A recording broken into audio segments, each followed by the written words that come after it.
Hi, I'm Kris Albrecht, and I'm so glad I'm getting the chance to talk to you now. And what I'd like to talk to you about is an advanced infectious disorders class that I'm going to be teaching along with Lisa Wheeler in October of 2019. In our original infectious disorders class, we learned a lot about accessing viral load, bacterial load, treating shock, and a detox packet. And then in April of 2018, we had an advanced class that got more into specifically viruses and focused really on Epstein-Barr virus and Lyme disease. And what this class is going to do is continue on that, looking again more at the behavior of viruses. We have some more information about Epstein-Barr virus and the herpes family.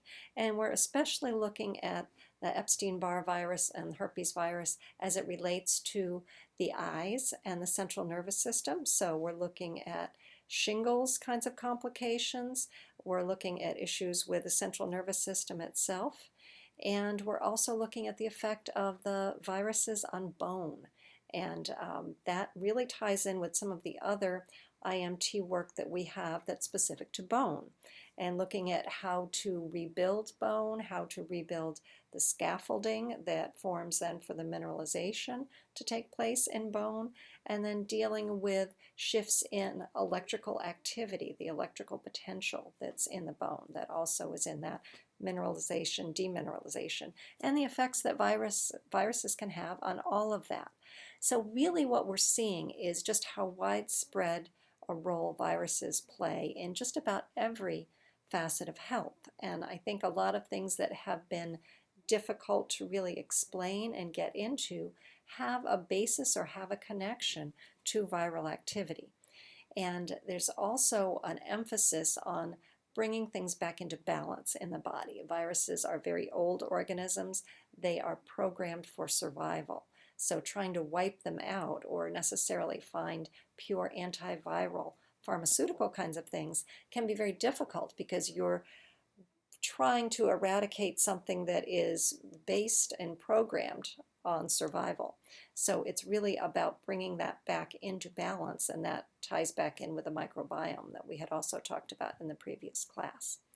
But besides the piece with the viruses, another thing that we look at is a continuation of that is viruses. Traditionally, we think about infecting nerve tissue, and that we think about like postherpetic neuralgia and problems with nerves after virus infection. But they also have quite an effect on the circulation and the blood vessels.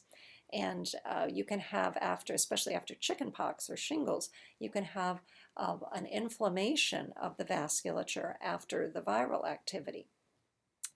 And where that attacks is actually at the level of the endothelium. The endothelium is the innermost layer of the blood vessel. In a capillary, it forms the entire wall because the capillaries are only one cell thick. But it's also the part of the endoneurium, the innermost layer of the nerve. It's part of the inside of the lymphatic system with lymphatic vessels, and also the glia in the brain.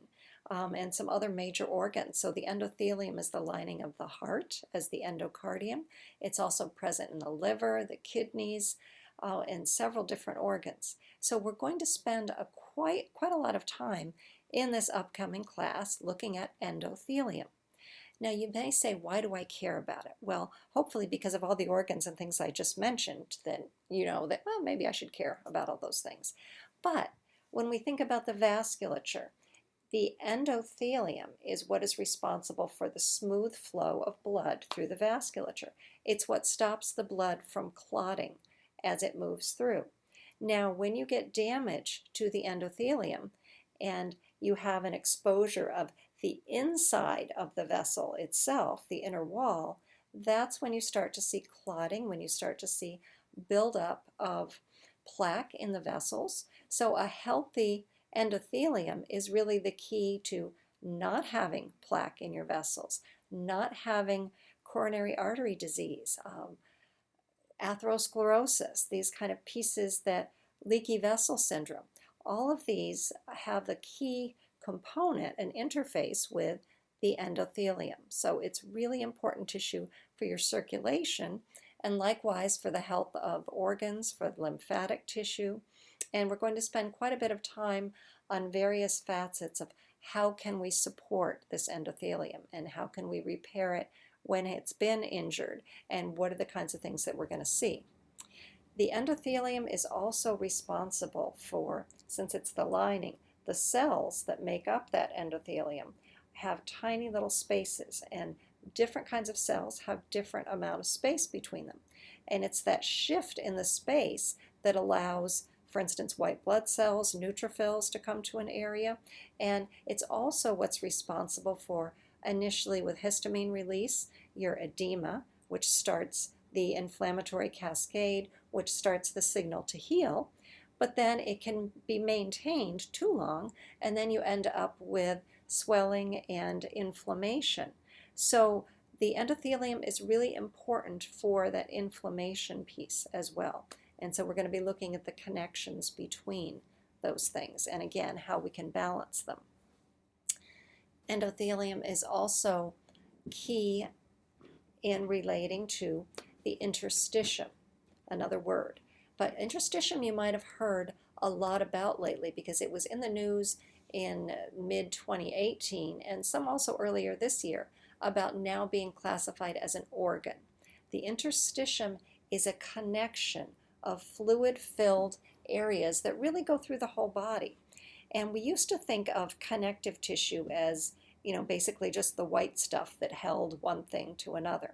And then in the study of myofascial release, we talk a lot about the fibers in a ground substance, and we know that that has a great effect, and we have our whole field of myofascial release on working with the fascial system. And this interstitium piece is a step beyond that, because it's looking at this fluid, this interstitial fluid that is throughout the body and is encapsulated in kind of collagen, little fibrotic areas of collagen that really are connected through the whole body. Somebody's called it a highway of connecting fluids throughout our entire body. So we want to know how can we access this interstitium and how can we use that to help give us systemic healing.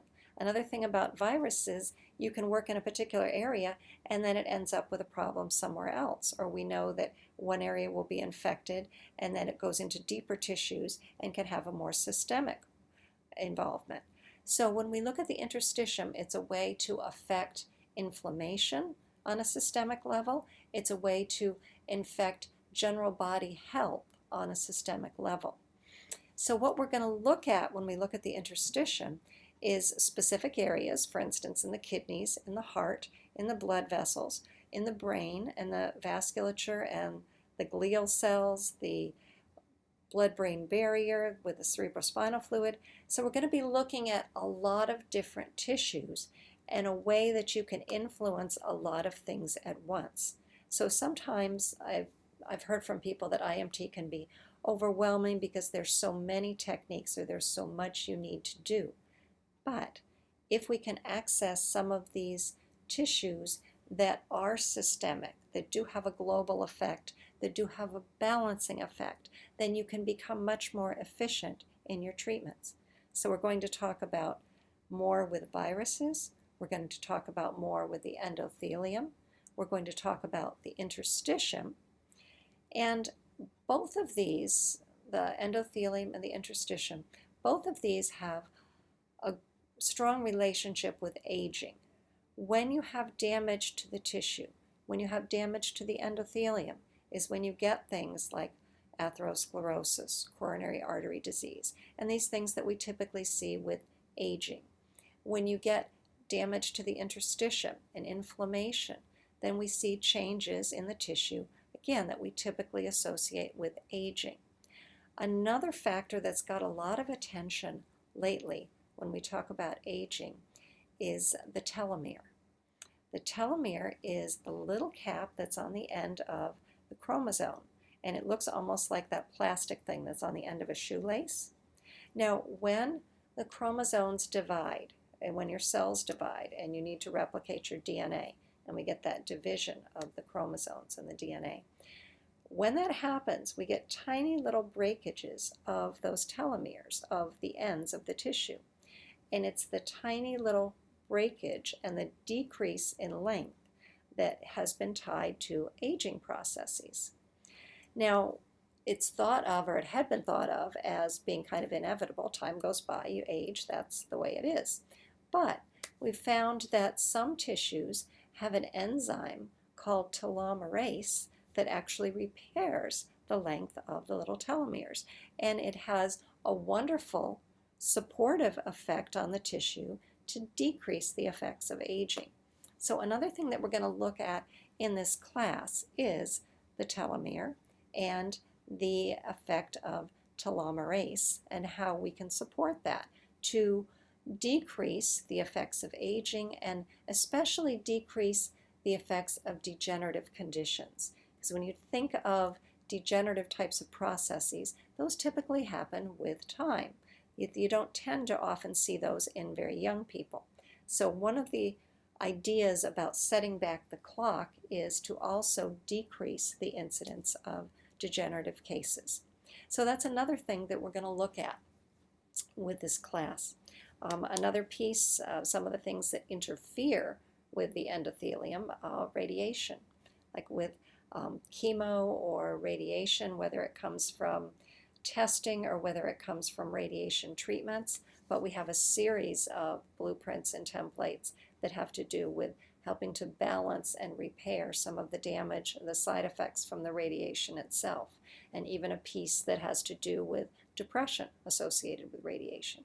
So there's a lot of dance here. There's a lot of dancing back and forth between the physiology, the emotion, the neural function, and how can we really support that interface that we know is so important. So I'd like to give you a couple of things just that you can use in the meantime, or if you don't choose to take the class. But one of them is a PFM for the endothelium, the endothelial tissue. So remember what we're talking about now. With endothelium, we would be talking about the lining of a blood vessel. So maybe if you're doing some CH2 work or a DOM of a blood vessel, or you're doing some neurovascular reflexes where you're working on getting better flow in a vessel, and you'd like to just support that endothelium. You're going to be focusing on the vessel, you're going to be focusing on the inner layer, on the endothelium, and you're going to be looking for a PFM.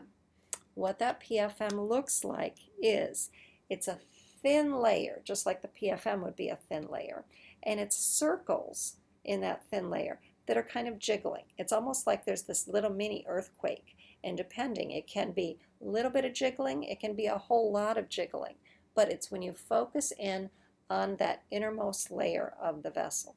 And it's present, it can be present if there's dysfunction anywhere that endothelium is present. You just have to remember to shift your interface, shift your focus to the centermost part.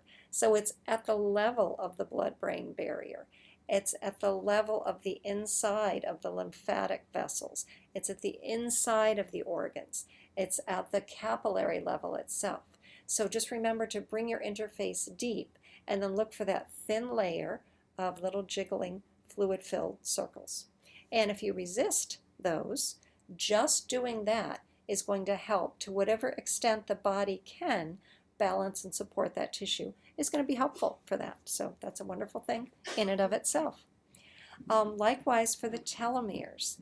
And now you're going to have to kind of shift your channel to be thinking about DNA, to be thinking maybe in conjunction with some of the NPR work that is at more of that level, but thinking about the DNA, the telomere itself, and what it looks like is a little pinwheel, like how the pinwheel, like those little things that when you were a kid that have like the four corners and they spin when the air hits them. But that pinwheel motility is the PFM for telomeres. So again, it's something that should not be there like all PFMs. It's an indication of an imbalance or that there is an issue in that realm, that realm in this case being the telomeres. So focusing at that and just resisting that, again, will help whoever can to facilitate telomerase activity, to facilitate repair of the telomere, and to help minimize the breakdown of that. And then I have one other PFM for you that is to do with the interstitium. Remember I said that the interstitium is the fluid that is in those collagen packets that's really throughout the whole body. Typically, it hadn't been seen because in the way that tissue was being examined, they would take a tissue sample, look at it under a microscope, and well, once you take the tissue sample out, then the fluid's gone. It's like the fluid basically leaks out. So you don't see that. You see a flattened sample. But with different techniques for observation where they could really look at tissue more in vivo, they could see that there is fluid there. There is this interstitium that's literally a fluid network that's encased in these collagen packets that do communicate with each other. So again, you'd be thinking at that level of the interstitium, you'd be thinking about more connective tissue, more interconnection. And in this case, the PFM for inflammation in the interstitium is like two panes of glass that are stuck together with rain coming between them. Or it's almost like you're looking at the rain between two panes of glass. And that, just tuning into that, just resisting that, can help to balance whatever inflammation, to the extent that the body can, is present in that inflammation, in that interstitium. So for the class, we're talking about more with viruses, more with the herpes family. We're talking about virus specific to the central nervous system and the eyes and bone itself. We're talking about endothelium, and endothelium, a little bit about what it is and how it works, what its uses and functions are, and then specifics of endothelium in vasculature, in capillaries, in coronary vessels, in not just blood vessels, but also in nerve and lymphatic tissue, blood-brain barriers, organs. And we'll also be talking about interstitium, and we'll be talking about radiation series. There's some more pieces in there about kidneys. It's just a lot of different kind of things that all have the common theme of being able to have a systemic effect on the health and physiology of the body, helping to balance viral loads and pathogen loads, and bringing things back, like we always talk about with health, to a position where you have more choice, where your body has more choice, what to do with its resources, and allow you the ability to live your life with less fatigue, less inflammation, and less pain. I hope to talk to you again soon. Hope you enjoy the rest of your day. Thank you, and goodbye.